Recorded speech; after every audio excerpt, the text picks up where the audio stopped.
Welcome to Traveler's Tales. I am your host, Greg Alonzo. Today we'll be taking a look at your questions and comments. However, before we begin, just a reminder that we post new videos every Tuesday and Friday. Moving right along. Our first question is from Jeremy. He wants to know, how sweet were the wines of ancient times? Well, Jeremy, on the whole, sweet wines were quite popular. Do keep in mind that the wines of antiquity were much stronger and were often diluted with water. Greeks preferred their wines sweet and aromatic. They loved the bouquet of violets, roses, and hyacinth. In this way, the wines now paired quite well with the Mediterranean diet of the day and were enjoyable to drink on their own. It is also very popular to make sweet wines from raisins.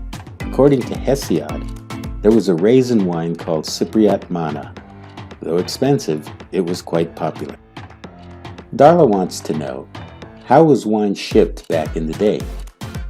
Well, Darla, typically wine was shipped in clay amphorae containers. This was a relatively safe method, and the crew was excellent at maximizing cargo space. Our next question comes from Jesse. He wants to know about Georgian wines and are they any good? Well, Jesse, as a sommelier, my forte is both Italian and Spanish wine. However, Georgian wines are my passion. Georgia has over 300 recognized grape varietals, many of which are indigenous to only Georgia. I also enjoy that many of the wines are still crafted in the traditional way. To answer your question, Georgian wines are definitely my palate. We have a comment from Maya. She goes on to say that she travels to Greece regularly and has visited many of the islands. She especially likes the many variations of wines throughout the country. Maya, let me just say that the three most popular ingredients to making a great wine are terroir, terroir, and terroir. The soil plays a major role in determining the wine. This, I feel, is why the wines throughout Greece can have so much variation. Pascal asks, when did Persia stop drinking wine? Pascal, the change in the cultural habits of the Persians came about with the rise of Islam. According to the dietary laws of Islam, Muslims are forbidden to drink alcohol. Prior to their religious conversion, the Persians loved their wine. Shiraz is perhaps the most recognizable wine of the Persians. Moving right along, our next question is from Griselda. She wants to know, in ancient times, didn't the wine spoil quickly? Actually, the amphora containers and proper ways of sealing kept the wine from spoiling. Also keep in mind that most of the wine was made to drink, not to age. Our next comment is from Trudy. She says that she has seen an exhibition of gold and silver jewelry made by the Thracians. Not only were the pieces beautiful, they were clearly made by perhaps the most skilled craftsmen of the ancient Mediterranean world.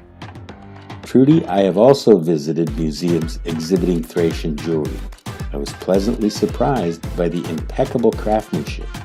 I have also visited Bulgaria many times and fortunate to see many elaborate exhibitions that are not permitted to leave the country. Simon wants to know, how did the Romans improve on the ways of making wine in antiquity? Well, Simon, the Romans were quick to learn that proper care of the vineyards was not only important, it was essential. They saw to it that the appellations were watered accordingly and the vines were maintained with the utmost care and left nothing to chance. In short, the Romans became the first modern viticulturists. The Romans also preferred to foot stomp the grapes immediately after harvesting.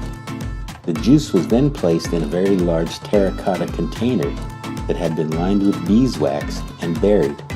Oftentimes, during the fermentation, the containers were left open.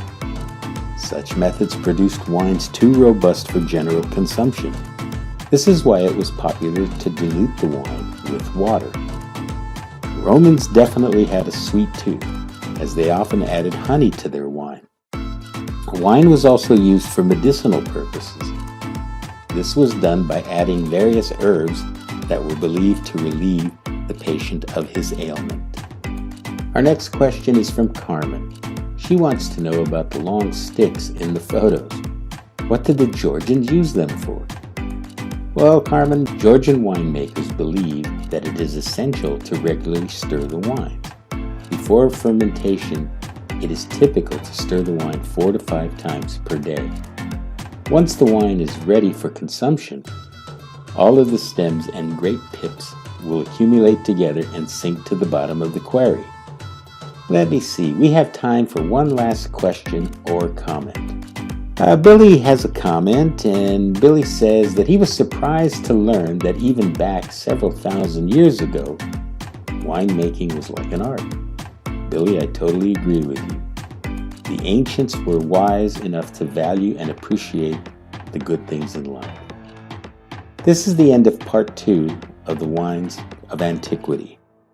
Just as a reminder, we post new videos every Tuesday and Friday. Don't forget to hit the little bell icon to be notified each time we post new videos. For your convenience, we have posted our email address and Instagram information. If you haven't done so already, please like and subscribe to our channel. Thank you for joining us on this edition of Traveler's Tales. Traveler's Tales will return with the Library of Alexandria. Cartistos.